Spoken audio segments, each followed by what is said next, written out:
How's it going, guys? Today we're going to be looking at the Brian O'Reilly trade in NHL 18. I know this trade went down a few days ago. I was just busy with other videos, so I wanted to make this still just to see what would happen. I think it's a pretty big trade. A lot of moving parts here. So we'll see whether or not all those pieces St. Louis gave up are worth it for Brian O'Reilly. If you guys have not seen all the trade details yet, I'll put them on the screen right now for you. As you can see, St. Louis giving up a lot there. Berglund and Sobotka are definitely more salary dumps than anything. But then you have Tage Thompson, who I think is a solid prospect, along with a 2019 first and a 2021 second. So a lot to give up for one player, but obviously he's one of the best defensive centers in the league and takes barely any penalties. I know this year he's nominated for the Lady Byng. I think he might have had one penalty, maybe even zero. Honestly, I don't remember. I know you also won it a few years ago. So we'll take a look here just how good he is in game.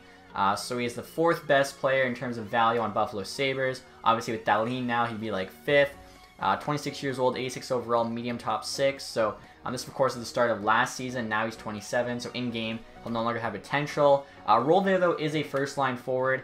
Obviously playing second line behind Eichel in Buffalo. Will still be playing second line in St. Louis behind Braden Shen. St. Louis doing a lot of great moves. They picked up Bozak to be their 3C. They also brought back Perron. I think they're going to be a very good team this year. And like I was saying, defensive stats, they're just insane. 89 defensive awareness, 88 faceoffs, 86 shot block, 90 stick check. Only thing that really hurts him in-game is his speed, 84 speed. That's why no one uses him in HUT. Also pretty expensive contract there, $7.5 million for the next 5 years in real life. And like I was saying, in this game, his role is a first-line center. That's how good he is. I think that's why Montreal considered trading for him, is they really needed center help. So St. Louis here giving up Tage Thompson.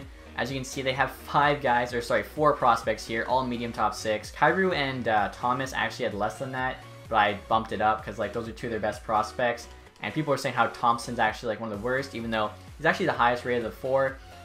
He actually had medium top 6 from EA, so I think sometimes EA definitely gets the potentials wrong. Totally forgot about Barbashev as well, 77, although he is a little bit older than the rest. And then like I was saying, Berglund and Sobotka are basically salary dumps.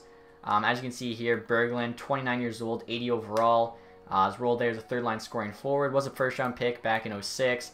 Making 3.8 for the next 4 years. It's pretty expensive for an 80 overall. Sobotka actually just missed. He's right there. So he'll be 31 in real life, 80 overall. Also a third-line scorer, making 3.5 for the next 2 years. So, I mean, they're bringing in O'Reilly, Perron, Bozak. So I guess you could say Bozak kind of replaces Berglund. Sometimes plays center, sometimes plays wing. And then Sobotka obviously being replaced by Perron. And then they're adding Ryan O'Reilly. So yeah, they definitely made some nice moves. As you can see here, the 2019 first-round pick, Buffalo is interested in, obviously. Has a good amount of value there. And then the 2021 second. So right here, you can see everything we're asking for from St. Louis for Ryan O'Reilly. That is a big haul. I don't know if I showed you guys Tage Thomas' stats there. He's actually considered a 4th-line forward. Most of the time, it'd be like an AHL guy or whatever if they're a prospect. So I doubt St. Louis does this, even though they are interested in Ryan O'Reilly, which is kind of cool. We'll try it here. And yeah, trade rejected. So we'll try from St. Louis perspective next. I have a feeling Buffalo will probably say yes. So like I was saying, guys, now I'm going to try this trade from St. Louis perspective. As you can see there, Buffalo wants Thompson and the 2 picks as they are rebuild their team. Sobotka and Berglund are really just there for the salary dump. Surprised actually how much Sobotka is getting. I know Berglund was pretty good when they gave him that contract. I don't think Sobotka was really ever worth it though. So Ryan O'Reilly here they don't want to part with, but I think for this package, they could definitely say yes. I forgot to mention too, trade complete is on hard for the last trade as well as this one, but I think it gets it done. I don't know if it's quite double the value, but I'd probably say it's 50% more on our side, so we'll see what Buffalo says. And trade is rejected. I'm honestly shocked. Wow. Thompson, a 1st, a 2nd, Sobotka, Berglund, they want the picks.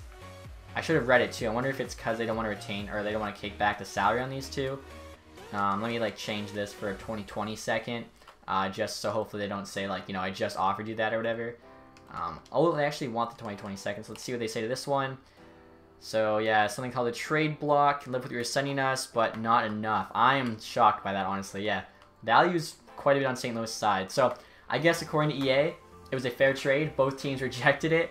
Personally, I thought it was a pretty fair trade as well. Ryan O'Reilly, like I was saying, a very good center. You can play him at 1C, or he's a very good defensive 2C, kind of a better Jordan Staal.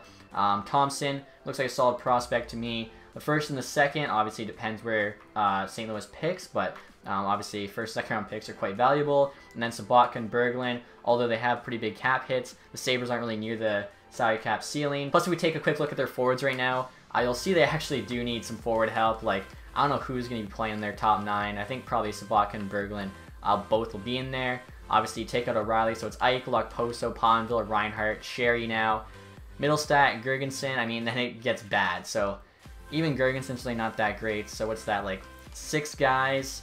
And a lot of those guys, I mean, Middlestat, we're assuming he's going to make the jump quick. But yeah, they definitely could use some help, so even though they're overpaid. It'll be interesting for sure to see, like, is Buffalo still going to be a bad team this year with Dahlin? I mean, they just traded away a very big piece in O'Reilly. I feel like they're still working on the rebuild. They're not trying to make the playoffs, you know, this first year or anything.